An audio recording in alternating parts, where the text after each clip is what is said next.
Hey, just about seventh graders. We are starting on our final project today. Some things are going to be the same with our classwork. Some things are going to be a little bit different. One of the things that's going to be the same is go ahead and get started on your PDN, and we'll go through it when you're done.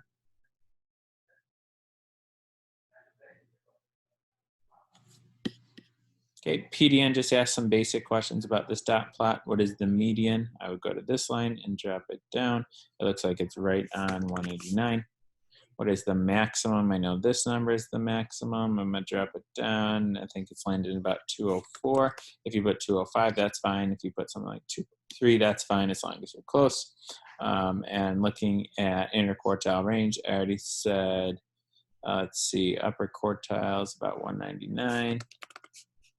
Lower quartile is about, let's call it 181. 99 minus 181 equals 18, so interquartile range is 18. Okay, make sure you're reading along with me. We have finished up all our new material for sixth grade math.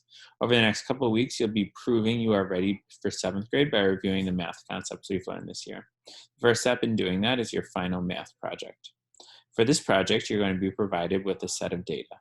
You then need to find various measures for that data, which we're going to do today, and create a data display, which you're going to do tomorrow, to show the data. I will review the concepts you need in the examples. You can always go back to past lessons on Google Classroom to help as well.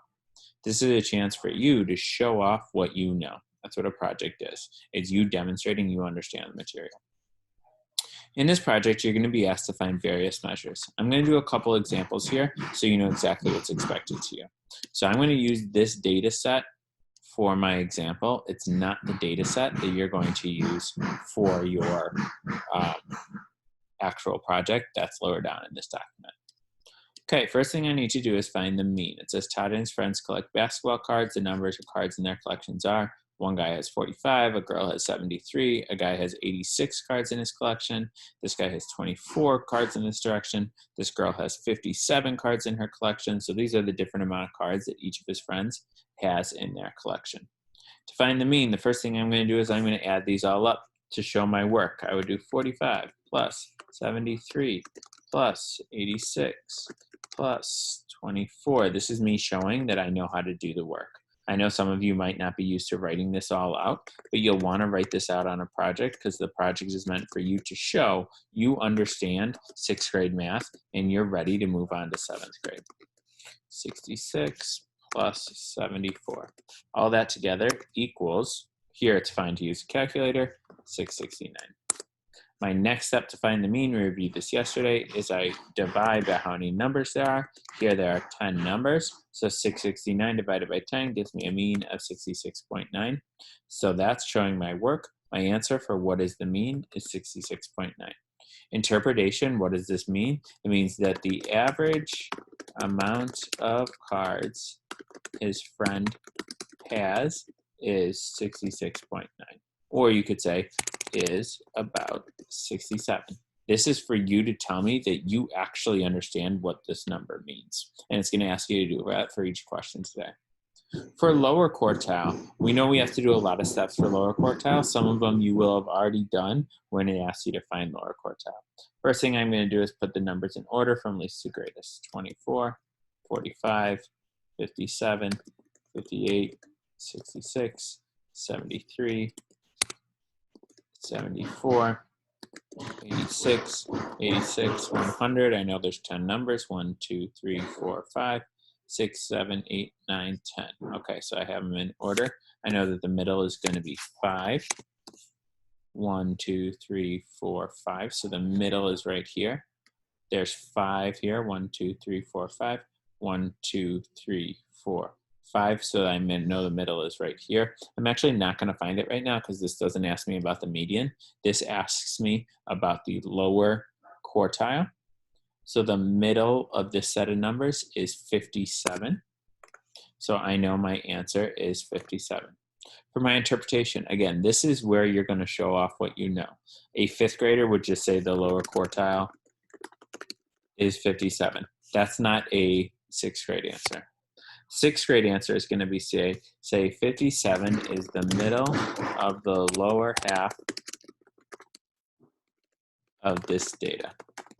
it tells me that 25% of his friends have less than 57 cards, and 75% of his friends have more than 57 cards. Again, I'm trying to show everything I know about lower quartile in my explanation or interpretation. It's explaining that I really do know what lower quartile means. Okay? Project introduction. I'm going to read through this today, and then it'll be the same project you're working on tomorrow. You're just going to do a couple different things. A lot of high school and college athletes dream of going pro. When high school athletes are recruited to go to colleges, one of the things that really elite, that means like the best of the best athletes consider, is how likely they are to turn pro if they go to that particular college. It wouldn't be useful to look at how many Duke players from 2019 are now in the NBA. Because A, some players haven't graduated yet. They might only be sophomores or juniors. And B, because some players take a few years after college to make it to the NBA. Therefore, we're going to look at data from the 2011-2012 season and see how many athletes from each university made it to the NBA. These schools are sometimes referred to as NBA factories because so many kids go pro out of them. So, from the University of Florida, of all the people in their program in 2011-2012, 9 went pro.